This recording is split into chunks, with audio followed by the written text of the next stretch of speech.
After attending a new age rehab at the age of 16, Nick Reiner developed a heroin addiction.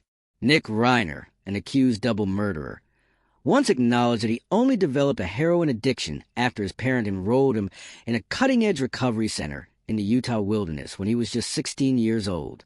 In a recently released podcast interview, Reiner, who is accused of killing his mother Michelle and father Rob Reiner, a Hollywood star, stated that he was only exposed to more potent medications during his time at an expensive nature-based therapy program for teenagers. In Utah, I attended a wilderness program. In 2016, Reiner told the Dopey podcast. It was called Second Nature, and I met a kid from L.A., and at the time, he was kind of a hardcore Venice kid. I met him when I was 16, and when I was 18, I was living sober, and I called him because I knew he was heavily into heroin at the time.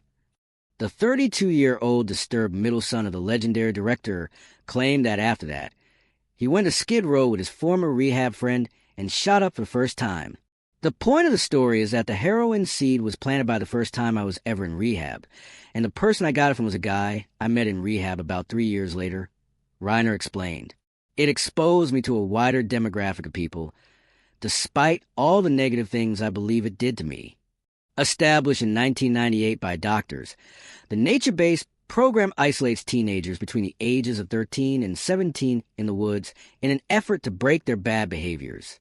Reiner, who was diagnosed with schizophrenia and battled drug addiction for almost half his life, has been in and out of over a dozen rehab centers since he was 15, around the time of his parents' murders. He was allegedly receiving treatment at a $70,000 monthly mental health and drug abuse center in Los Angeles. Following Reiner's arrest on December 14th for allegedly killing his parents with a knife in their Brentwood mansion, just hours after he and his father got into a heated public altercation at Conan O'Brien's Christmas party, the Drug Confession podcast interview reappeared.